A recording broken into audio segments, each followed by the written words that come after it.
여러분, 독립 혹은 자립이라는 말을 들으면 어떤 그림이 떠오르시나요?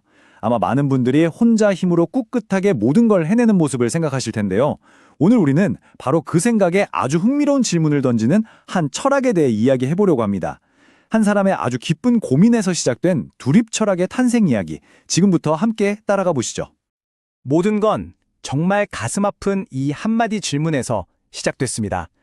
중증 뇌병변 장애를 가진 청년 김광원 씨가 12년 동안의 학업을 모두 마친 후에 스스로에게 던졌던 질문이었죠. 희망이 아니라 절망이 담긴 물음이었습니다. 자, 그럼 그의 여정을 한번 따라가 볼까요?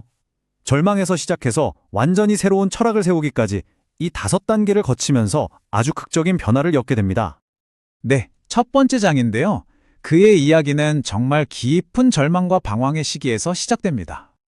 한번 상상해 보세요. 12년 동안 단 하루도 빠지지 않고 정말 성실하게 학교를 다녔는데 막상 졸업하고 사회에 나와보니 자신을 위한 자리는 어디에도 없는 거예요. 정말 캄캄하고 막막했겠죠. 엄청난 좌절감과 무력감에 빠질 수밖에 없었습니다. 하지만 바로 그 절망의 순간에 한 줄기 빛처럼 새로운 길이 나타납니다. 장애인 인권을 위한 아주 강력한 세계적인 흐름을 만나게 된 거죠. 그게 바로 자립생활운동, 영어로는 IL 운동이라고 불리는 거였어요. 이건 단순히 일자리를 넘어 그에게 공동체와 삶의 목적을 제시해 줬습니다. 그리고 여기서 처음으로 투쟁이라는 개념을 배우게 돼요. 내 권리는 누군가 주는 게 아니라 내가 싸워서 쟁취하는 것이다. 이런 새로운 생각이었죠. 이게 정말 놀라운 지점인데요. 지금은 전 세계적인 흐름이 된 이 거대한 운동이 사실은 단 한 사람, 에드워드 로버츠라는 학생이 나도 다른 학생들처럼 대학에서 공부하고 싶다. 이 권리를 위해 싸우면서 시작됐다는 거예요. 한 사람의 용기가 정말 세상을 바꾼 거죠. 핵심 아이디어는 아주 명료하고 강력했습니다. 장애인은 그냥 돌봄을 받는 수동적인 존재가 아니다. 자기 삶을 스스로 결정할 권리를 가진 온전한 시민이다. 이거죠. 그러니까 시설에 격리될 게 아니라 필요한 지원을 받으면서 우리와 똑같이 지역사회에서 이웃으로 살아가야 한다는 겁니다. 자, 그런데요. 이토록 강력하고 의미 있는 운동이 오히려 김광원 씨 개인에게는 엄청난 내적 갈등을 가져오기 시작합니다. 생각해보세요. 한쪽에는 투쟁을 외치는 활동가로서의 삶이 있고 다른 한쪽에는 사랑과 평화를 말하는 그의 신앙, 그리고 또 다른 쪽에는 자식을 걱정하는 가족의 목소리가 있는 거예요. 이 거대한 가치들이 서로 막 부딪히면서 그는 그 사이에서 길을 잃기 시작했습니다. 그 갈등이 이 두 마디 말에 아주 선명하게 나타나 있습니다. 어머니는 아들이 다칠까봐 또 험한 곳에 갈까봐 저기는 악한 곳이니 가지 말라고 하시고 함께하는 활동 지원사는 이건 우리의 사명이다. 반드시 투쟁해야 한다고 말하는 거죠. 정말 어느 쪽을 선택해야 할까요? 그러다 그의 마음에 비수처럼 꽂히는 결정적인 한마디를 듣게 됩니다. 바로 함께 활동하던 동료에게서요. 너는 할 수 있는 게 하나도 없잖아. 와, 이 말 한마디가 모든 걸 바꿔놓습니다.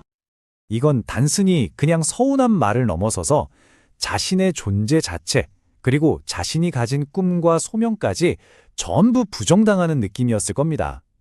바로 그 순간 깨달은 거죠. 아, 이건 내 길이 아니구나. 그리고 그는 그 길에서 스스로 걸어 나오기로 결심합니다. 그리고 참 역설적이게도 바로 그 깊은 상처와 환멸이 완전히 새로운 생각, 새로운 철학의 씨앗이 되었습니다. 어느 날 길에서 가족을 위해 휴지를 파는 소년을 보고 큰 영감을 얻었다고 해요. 왜 우리는 늘 분노하고 싸우기만 해야 할까? 그러면서 기존의 자립생활 운동을 비판적으로 보기 시작합니다. 우리가 받는 도움을 당연한 권리로만 생각할 게 아니라 감사함으로 받아들여야 하는 건 아닐까? 끝없는 투쟁은 결국 우리 모두를 공허하게 만들 뿐이다. 우리에겐 싸움이 아니라 치유가 필요하다? 이런 생각들이 싹튼 거죠. 그렇게 탄생한 게 바로 두립 철학입니다. 이름이 참 재밌죠? 두립. 한자 그대로 둘이 함께 서는다는 의미예요. 진정한 자립은 혼자 우뚝 서는 게 아니라 서로에게 기대고 서로를 지지하고 연결되면서 함께 서는 거라는 믿음. 바로 나가 아닌 우리를 이야기하는 철학입니다. 자, 그럼 기존의 자립생활 운동과 이 새로운 두립 철학, 두 갈래 길이 얼마나 다른지 한번 나란히 놓고 비교해 볼까요? 정말 관점이 완전히 다릅니다. 이 표를 보시면 한눈에 들어오죠? 시작하는 동기부터가 달라요. 한쪽은 분노와 권리를 위한 투쟁에서 에너지를 얻는데 다른 한쪽은 사랑과 상호 돌봄에서 시작합니다. 그러다 보니 방법도 당연히 다르겠죠. 시위와 사회적 갈등이냐, 아니면 공동체를 만들고 서로 지지하느냐.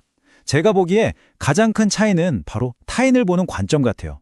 내 자립을 방해할 수 있는 적으로 보느냐, 아니면 내 행복을 위해 꼭 필요한 동반자로 보느냐. 정말 하늘과 땅 차이죠. 결국 두립 철학이 우리에게 말하고 싶은 건 이겁니다. 저 멀리 있는 어떤 권리를 위해 싸우는 것도 중요하지만 어쩌면 더 중요한 건 지금 내 곁에 있는 가족, 이웃, 공동체와의 관계를 소중히 여기는 것. 바로 거기서 진짜 만족과 사랑을 찾을 수 있다는 거죠. 자, 오늘 이야기를 전부 듣고 나니 어떠신가요?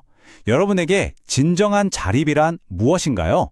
모든 것을 혼자 해내며 홀로 굳건히 서는 것일까요? 아니면 때로는 기대고 또 받쳐주면서 더불어 함께 서는 것일까요? 우리 각자의 삶 속에서 한 번쯤 깊이 생각해 보게 되는 그런 질문인 것 같습니다.